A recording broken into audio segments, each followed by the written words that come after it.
ପଥର ମୋଦି ବସିଲେ ଏବଂ ସେତେବେଳେ ଆପଣଙ୍କୁ କହିଥିଲି ମୁଁ ଯେ ଏଇ ଜିନିଷ ଅଘଟଣ ଘଟିବ। ଆପଣ ଦେଖନ୍ତୁ ଅଘଟଣ ଘଟିଲା। କେଡ଼େ ବଡ଼ ଅଘଟଣ ଘଟିଲା, ଗୋଟେ ସରକାରକୁ ବଦଳି ଦେଲା। କେଡ଼େ ବଡ଼ ଅଘଟଣ, ଏଇଟା ଭାବୁଛନ୍ତି ଛୋଟ କଥା ବୋଲିକା। କେଡ଼େ ବଡ଼ ଅଘଟଣ ଘଟିଲା, ସରକାରକୁ ବଦଳି ଦେଲା। ଯଦି ମୋର କଥା ଟିକେ କର୍ଣ୍ଣପାତ ସେ କରିଥାନ୍ତେ କିଛି ଅସୁବିଧା ହେଇନଥାନ୍ତା। ଆଜି କହିଲି ପଥର ମୂର୍ତ୍ତି ଅନ୍ୟ ଜିନିଷ ମୁଁ ଜାଣିଛି ନା, ସମସ୍ତେ କହିପାରିବେ ନାହିଁ।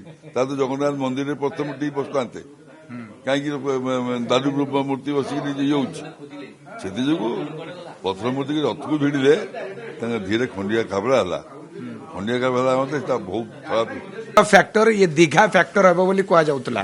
ଏବଂ ପ୍ରତିକ୍ରିୟା ଯାହା ରଖିଥିଲେ ମହାପ୍ରଭୁଙ୍କ ମୁଖ୍ୟ ବାଡ଼ଗ୍ରାହୀ ଯେ ଜଗନ୍ନାଥ ମନ୍ଦିରରେ, ଦୀଘା ଜଗନ୍ନାଥ ମନ୍ଦିର ତ ହେଲା, କିନ୍ତୁ ତାକୁ ଧାମ ନାମ ରୂପ ଦିଆଗଲା ଏବଂ ସେଠାରେ ପଥର ମୂର୍ତ୍ତି ମଧ୍ୟ ରଖାଗଲା। ଇଏ ଗୋଟେ ବଡ଼ ଫ୍ୟାକ୍ଟର ହେଇପାରେ। ଏବେ ନିର୍ବାଚନ ଫଳାଫଳ ଆସିଛି, ଆମେ ମୋଟାମୋଟି ଭାବରେ କହିପାରିବା ଯାହା କହିଥିଲେ ସତ୍ୟ ପ୍ରମାଣିତ ହେଇଛି। ଏବେ ପ୍ରତିକ୍ରିୟା ନେବା ସିଧାସଳଖ ଭାବରେ। ଆଜ୍ଞା, ଆପଣଙ୍କର ଆମେ ପୂର୍ବରୁ ବି ପ୍ରତିକ୍ରିୟା ନେଇଥିଲୁ ଏବଂ ଯାହା ଆମେ କଥା ହେଇଥିଲେ ଯେ ପଥର ମୂର୍ତ୍ତି ଗୋଟେ ବଡ଼ ଫ୍ୟାକ୍ଟର କରିପାରେ। ଏବେ ରେଜଲ୍ଟ ଫଳାଫଳ ସମସ୍ତଙ୍କ ସାମ୍ନାରେ ଅଛି। ଆପଣ ଦେଖୁଛନ୍ତି ପଥର ମୂର୍ତ୍ତି ବସିଲେ ଏବଂ ସେତେବେଳେ ଆପଣଙ୍କୁ କହିଥିଲି ମୁଁ ଯେ ଏଇ ଜିନିଷ ଅଘଟଣ ଘଟିବ। ଆପଣ ଦେଖନ୍ତୁ ଅଘଟଣ ଘଟିଲା। କେଡ଼େ ବଡ଼ ଅଘଟଣ ଘଟିଲା, ଗୋଟେ ସରକାରକୁ ବଦଳି ଦେଲା। କେଡ଼େ ବଡ଼ ଅଘଟଣ, ଏଇଟା ଭାବୁଛନ୍ତି ଛୋଟ କଥା ବୋଲିକା। କେଡ଼େ ବଡ଼ ଅଘଟଣ ଘଟିଲା, ସରକାରକୁ ବଦଳି ଦେଲା। ଯଦି ମୋର କଥା ଟିକେ କର୍ଣ୍ଣପାତ ସେ କରିଥାନ୍ତେ କିଛି ଅସୁବିଧା ହେଇନଥାନ୍ତା। ଆଜି କହିଲି ପଥର ମୂର୍ତ୍ତି ଅନ୍ୟ ଜିନିଷ ମୁଁ ଜାଣିଛି ନା, ସମସ୍ତେ କହିପାରିବେ ନାହିଁ। ତା ତ ଜଗନ୍ନାଥ ମନ୍ଦିରରେ ପଥର ମୂର୍ତ୍ତି ବସିଥାନ୍ତେ, କାହିଁକି ଦାରୁ ମୂର୍ତ୍ତି ବସିକି ଇଏ ହଉଛି। ସେଥିଯୋଗୁଁ ପଥର ମୂର୍ତ୍ତିକି ରଥକୁ ଭିଡ଼ିଲେ ତାଙ୍କ ଧୀରେ ଖଣ୍ଡିଆ ଖାବରା ହେଲା। ଖଣ୍ଡିଆ ଖାବରା ହେଲା ସେଟା ବହୁତ ଖରାପ ଜିନିଷ ଗତିଗଲା। ଆଜ୍ଞା, ବିଗତ 2 ବର୍ଷ ଭିତରେ ଦୁଇଟା ଘଟଣା ଆମେ ଦେଖିଲେ। ଏଠି ବି ପରିବର୍ତ୍ତନ ହେଲା, ସେଠି ବି ପରିବର୍ତ୍ତନ ହେଲା। ଏଠି ଟ୍ରଲିରେ ବସେଇକି ବିଭିନ୍ନ ଜାଗାରେ ମୁରୁଜ ଉପରେ ଗାଡ଼ି ଚଢ଼େଇକି ଅର୍ପଣ ଚାଉଳ ନାଁରେ ଗୋଟେ ଚାଲିଥିଲା ଏବଂ ଜଗନ୍ନାଥକୁ ନେଇ ରାଜନୀତି ହେଉଥିଲା। ସେଠି ମଧ୍ୟ ପଥର ମୂର୍ତ୍ତିକୁ ନେଇକି ଦାମକୁ ନେଇକି ରାଜନୀତି ହେଲା। ଇଏ ପ୍ରଭାବ ପକେଇଲା କି ଭୋଟର ମାନେ ଏଥିରେ ପ୍ରଭାବିତ ହେଲେ କି? ନା, ସେଥିରେ ଆମର ଏଠି ଯୋଉ କାମ କଲେ ଅର୍ପଣ ଚାଉଳ କରି ତାକୁ ନଳାରେ, ପୋଖରୀରେ, କେନାଲରେ ଫିଙ୍ଗିଲେ, ଏଇଟା କେତେ ଖରାପ କଥା ମୁଁ କହିଥିଲି। ବୋଲେ ସେ ତା ଭିତରେ ଉଷୁନା, ତାପରେ ବିରି ଡାଲି ଯିଏ ଯାହା ପୁରା ପକେଇଲା ଆଣିକିରି ଏମାନେ ତ ଶୋଷା କରି ଆଣିଲେ ଗଲେ। ସବୁଠୁ ମଜା କଥା, ଆପଣଙ୍କ ଯୋଉ ଅର୍ପଣ ଚାଉଳ ଗାଡ଼ି ବୁଲିଲା, ସେ ଗାଡ଼ିଟାକୁ ଆଜ୍ଞା ଦିନ ବେଳା ବଢିଆ ବୁଲେଇବେ। ହଞ୍ଜ ହେଲେ ଗୋଟେ ଖତ ଗଦାରେ ଫିଙ୍ଗିଦେବେ, ଆଡି ଗୋଟେ ଜମାତେ ବସିଦେବେ, ସିଏ ପଇଲାଣି। ଏଇଟା ଦେଖିଲେନି କାଳିଆ ଏଡ଼ିକି ଆଖିରେ ଦେଖିଲା, ଧ୍ୱଂସ କରିଦେଲା। ଆଜି ଆପଣଙ୍କୁ କହିଲି ଏଠି ବି କିଛି ଲୋକ ଅହଙ୍କାର ଯୋଗୁଁ ନବୀନ ପଟ୍ଟନାୟକ ପତନ ଘଟିଲା। ନବୀନ ପଟ୍ଟନାୟକ ଲୋକ ମିଳିବ ନାହିଁ, ୱାନ୍ ମ୍ୟାନ୍। ସିଏ ବହୁତ ଭଲ ଲୋକ, ଭଦ୍ର ଲୋକ। ତାଙ୍କୁ ବି କିଛି ଚକ୍ରାନ୍ତ ଲୋକ ତାକୁ ଡମିକିରି ଘରେ ବସେଇ ଦେଲେ। ଜଗନ୍ନାଥକୁ ନେଇକି ଯିଏ ରାଜନୀତି କରିଛି ସେ ପତନ ହେଇଛି। ପତନ ଜଗନ୍ନାଥ ନେଇକି ଯିଏ ରାଜନୀତି କରିଛି ପତନ। ଜଗନ୍ନାଥ ନେଇ ଯିଏ ଭାବ ବିହର ପ୍ରଭୁଙ୍କ ସାଙ୍ଗେ ଅଛି, ପ୍ରଭୁ ସବୁବେଳେ ତାଙ୍କ ସାଙ୍ଗେ ଥାଆନ୍ତି। ଆପଣ ଦେଖନ୍ତୁ ଜେବି ପଟ୍ଟନାୟକ ଥିଲେ, ତାଙ୍କ ସାଙ୍ଗେ ସବୁବେଳେ ପ୍ରଭୁ ଥାଆନ୍ତି। ସବୁବେଳେ ମନ୍ଦିରକୁ ଆସିବେ, ପ୍ରଭୁଙ୍କ ପାଖରେ ସବୁବେଳେ ସମର୍ପିତ ହେବେ। ଆଜ୍ଞା, ମମତା ହିନ୍ଦୁ ବିରୋଧୀ ହୋଇଥିଲେ କି? କାରଣ 2011ରେ ମଧ୍ୟ ଆମେ ଦେଖୁଥିଲୁ ତାଙ୍କୁ ବିରୋଧ ମଧ୍ୟ ହଉଥିଲା ଶ୍ରୀମନ୍ଦିରରେ।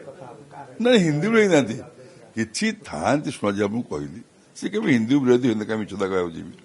କିଛି ଥାଆନ୍ତି ରାଜନୀତି ଲୋକ, କୋଉ ପଟେ ଗଲେ ଗୋଟେ ରାଜନୀତି କଥା କାଢିଦେବେ। ସେ କାହିଁ ଆପଣ ତ କଣ ହିନ୍ଦୁ ବିରୋଧୀ, କଣ ହିନ୍ଦୁଙ୍କ ନାଁରେ କିଛି କହୁଥିଲେ? ଏଇଆ। କିନ୍ତୁ ଜଗନ୍ନାଥ ଧାମକୁ ଏଠି ମୂଳ ପୀଠ, ସେଠି ମୁସଲମାନ ସଂଖ୍ୟା ଅଧିକ। କୋଉଠି? ୱେଷ୍ଟବେଙ୍ଗଲରେ ମୁସଲିମ ସଂଖ୍ୟା ଅଧିକ। ସେମାନେ ଦିଦିକି ରେସ୍ପେକ୍ଟ କରି ଭଲ ପାଆନ୍ତି, ଦିଦି ଭଲ ପାଉଥିବେ, କିନ୍ତୁ କିଛି ହିନ୍ଦୀ ବିରୋଧୀ କେବେ ହେଇନାହାନ୍ତି। କିନ୍ତୁ ଆଜ୍ଞା, ଆମେ ଦେଖିଲୁ ଯୋଉ ଦୀଘା ଜଗନ୍ନାଥ ମନ୍ଦିର ପାଖରେ ଯୋଉ ଭୋଗ ବଣ୍ଟା ଗଲା, ସେ ଗୋଟେ ନିର୍ଦ୍ଦିଷ୍ଟ ଗୋଷ୍ଠୀ ମଧ୍ୟ ତାକୁ ବାଣ୍ଟିଲେ, ମୁସଲମାନ ମାନେ ମଧ୍ୟ ବାଣ୍ଟିଲେ, ମଧ୍ୟ କଲେ। ଉଚିତ ନୁହଁ। ଯୋଉ ଯାହା ଆପଣ ଦେଖନ୍ତୁ, ଯିଏ ଯାହାର ଠାକୁର ତାକୁ ସେ ପୂଜିବେ, ନିୟମ ହେଲା। ଆପଣ ଦେଖିବେ ଆପଣଙ୍କର ଯୋଉ ମୁସଲମାନ ଭାଇମାନଙ୍କର ଠାକୁର ହେଲେ ଆଲ୍ଲାହ, ତାଙ୍କ ଆଲ୍ଲାହ ସେଇମାନେ ପୂଜା କରିବେ। ତାଙ୍କର ସେଇ ଭଗବାନ ସେ ଯେମିତି ଆମର ଭଗବାନ ଶ୍ରୀକୃଷ୍ଣ ରାମ ତାଙ୍କର ସେମିତିକା। ଆମ ଲୋକମାନେ ଯେହେତୁ ଗଲେ ଭୋଗ ଦେଲେ, ଏଇଟା ଆମ ଲୋକଙ୍କ ଭୁଲ ନା, ଆଉ ଆମ ନେତାମାନଙ୍କ ଭୁଲ ନା, ଆଉ ସେମାନେ କହୁଥିଲେ। ଏମାନେ ସେଠି ଗୋଟେ ନେଇ ଇସ୍କନରେ ଭର୍ତ୍ତି କରି ଇଏ କରି ଗ୍ୟାସରେ ମଧ୍ୟ ଆଜ୍ଞା ରୋଷେଇ ହେଲା। ରୋଷେଇ ହେଲା, ଗ୍ୟାସ ରୋଷେଇ ହେଲା, ଇସ୍କନ ବାଲାଙ୍କୁ ନେଇ ଭର୍ତ୍ତି କରି ତାଙ୍କୁ ଇଏ କଲେ, ବହୁତ ଅସୁନ୍ଦର ଜିନିଷ କଲେ ଆପଣ ଜାଣିନାହାନ୍ତି ତା ଭିତରେ। ଅର୍ଥାତ୍ ଆମେ କହିବା ଯେ ଅହଙ୍କାର ବିଗତ ଦିନରେ ଯାହା ବଢିଥିଲା, ଯାହାକୁ ମହାପ୍ରଭୁ ଭଙ୍ଗ କଲେ। ଅହଙ୍କାର ଧ୍ୱଂସ କରେ ପରା, ଅହଙ୍କାର ଧ୍ୱଂସ କରେ। ଯଦି ମମତା ବାନାର୍ଜୀ ଥରୁଟେ ମୋତେ ଶୁଣିଥାନ୍ତେ ବସିଥାନ୍ତେ, ଯେ ଏଇ ଶୁଣିଥା ଟିକେ ଶୁଣିଥାନ୍ତେ ବି, ସେଇ ସମୟରେ ସେ କାଣ୍ଡକୁ ପତଳା କରିଦେଲେ। ଆଉ ତାଙ୍କ କୁଚକରୀ ଗୋଷ୍ଠୀ ତାଙ୍କ ଅଛନ୍ତି, ଆପଣ ଦେଖି ପରେ ପୁଣି କହିବି, ନା ବି କହିଦେବି, ତ ଘେରିକି ରହିଲେ, ତାକୁ ଜମା ଛାଡ଼ିଲେନି, ବାହାର କିଛି କଲେ କି ଭଲ କଥା କହିଦେଲେନି। ଦିଦି ବସିଛନ୍ତି, ଦିଦି ଆପଣ ପ୍ରାଇମ ମିନିଷ୍ଟର ହେବେ, ସେ ତ ନିରୀହ ଲୋକ, ସତ କଥା, ଆପଣ ଏସା ତେସା ହେବେ, ଏମିତି କରି ତାକୁ ବାରଣ କରିଥିଲେ। ସବୁବେଳେ ବାରଣ କରିଥାଏ, ସତ୍ୟତା କହୁଛି। ମୁଁ ତ ଗାଇଡେନ୍ସ ଦିଏ, ସବୁବେଳେ ଦିଏ। ଜଗନ୍ନାଥ ମନ୍ଦିରରେ ଯୋଉ ପଥର ମୂର୍ତ୍ତି ପୂଜା ପୂର୍ବରୁ ଆପଣ ତାଙ୍କୁ କହିଛନ୍ତି ନା ନାହିଁ? ହଁ, ମୁଁ କହିଛି, ତାଙ୍କ ଲୋକ ଆସିతే ମୁଁ ସୁରତ ବକ୍ସି ନାହିଁ କରିଥିଲି। ମୁଁ କହିବି ପଥର ମୂର୍ତ୍ତି ବସାନ୍ତୁ ନାହିଁ, ପଥର ମୂର୍ତ୍ତି ବସେଇଲେ କି ଏଇଟା ଅଘଟଣ ଘଟିବ। ଯାହା ମୁଁ ଟିଭିରେ ବି କହିଲି, ଟିଭିରେ ବି କହିଥିଲି, ସେ ହେଲା ଅଘଟଣ ଘଟିଲା, ସରକାରକୁ ପାଲଟି ଦେଲା। ସେତେବେଳେ ଆଜ୍ଞା ଓଡିଶାକୁ ଆଳୁ ଗାଡି ମଧ୍ୟ ଅଟକେଇଲେ, ଆଳୁ ଗାଡି ମଧ୍ୟ ଛାଡ଼ିଲେନି। ଛାଡ଼ି ନାହିଁ, ଝାମଲା ହେଲା। ଏଇନା ଆଳୁ ଗାଡି ଅଟିକିବ ନାହିଁ। ଏଇନେ 15 ଓଡ଼ିଶାରେ ଆଳୁ ପଶିବ ଏବଂ ଶସ୍ତାରେ ବିକା ହେବ। ସବୁମାନେ ସମସ୍ତେ ଆଳୁ ଖାଇବେ। ଯାହା ବଙ୍ଗଳାରୁ ଆସୁଥିଲା ସେ ବଢିଆ ଏଠିକି ପହଞ୍ଚିବ ଆଳୁ ଗାଡି। ଏବେ ଆମେ ଯଦି କହିବା ଯେ ଆପଣ ଯୋଉ କଥା କହିଲେ ଯେ ଜଗନ୍ନାଥ ଧାମ ଏବଂ ଇଏ ଯୋଉ ଆଜ୍ଞା କିଭଳି ଭାବରେ ଆମେ ବର୍ତ୍ତମାନ ଦେଖିବା ଆଗାମୀ ଦିନରେ କଣ ଆଶା? ଶୁଣନ୍ତୁ, ଧାମ ଚାରିଧାମ ଆଜି କହିଲୁ, ଆମେ କାହିଁ ଜାଣିକି ଧାମ ଦେଖିବାକୁ ଯିବା? କାହିଁକି କ୍ରିଟିସାଇଜ କରିବାକୁ ଯିବ? ମୋ କହିବା କଥା, କାହିଁକି କିଏ, ମୁଁ ସତ୍ୟତା ଅପ୍ରିୟ ସତ୍ୟତା କହୁଛି, କାହିଁକି କିଏ କ୍ରିଟିସାଇଜ କରିବାକୁ ଯିବ? ଆମେ କି ଧାମ ଲେଖିବା? କାହିଁ ଆମେ ଯୋଉଟା କରିବା ସେଇଟା ଗୋଟେ ପଣ୍ଡିତ ସଭାରେ ବସିକିରି ଯାହା ବିଦ୍ୟମାନ ଲୋକ ଅଛନ୍ତି ତାଙ୍କ ପରାମର୍ଶ ନେଇ କରିବା ସୁନ୍ଦର ହେଇଥାନ୍ତା। ଆମେ ମନ ଇଚ୍ଛା ଧାମ ଦେଖିବା, ଧାମ ଲାଭ କିଛି। ସରକାର ପରିବର୍ତ୍ତନ ପରେ ଆପଣଙ୍କୁ ଲାଗୁଛି ଯେ ବର୍ତ୍ତମାନ ଗୋଟେ ଭଲ ସରକାର, ଗୋଟେ ସୁଶାସନ ଆସିବ? ନିଶ୍ଚିନ୍ତ ଆସିବ, କାହିଁ ଆସିବନି? ବହୁତ ଦିନ ପରେ ବଙ୍ଗଳାରେ ଡବଲ ଇଞ୍ଜିନ ସରକାର ଆସିଛି। ବହୁତ ଦିନ ପରେ ନିଶ୍ଚୟ ପରିବର୍ତ୍ତନ ଆସିବ। ଆମେ ଚାହିଁବା ବଙ୍ଗଳାରେ କିଛି କାମ ହଉ, ଲୋକମାନେ ବେକାର ଲୋକ ବହୁତ ହେଇଯାଇଛନ୍ତି, ଲୋକମାନେ କିଛି ଚାକିରି ପାଆନ୍ତୁ, ଭଲ ମନ୍ଦ ପାଆନ୍ତୁ। ବଙ୍ଗଳା ସୁନାର ବଙ୍ଗଳା ହିଁ ଚାଲିଥାଉ, ବହୁତ ଭଲ ହବ। ଯଦି ଏ ସରକାର ବି କିଛି ଭୁଲ ଭଟକା କରନ୍ତି, ଇଏ ବି ପଲଟିବେ।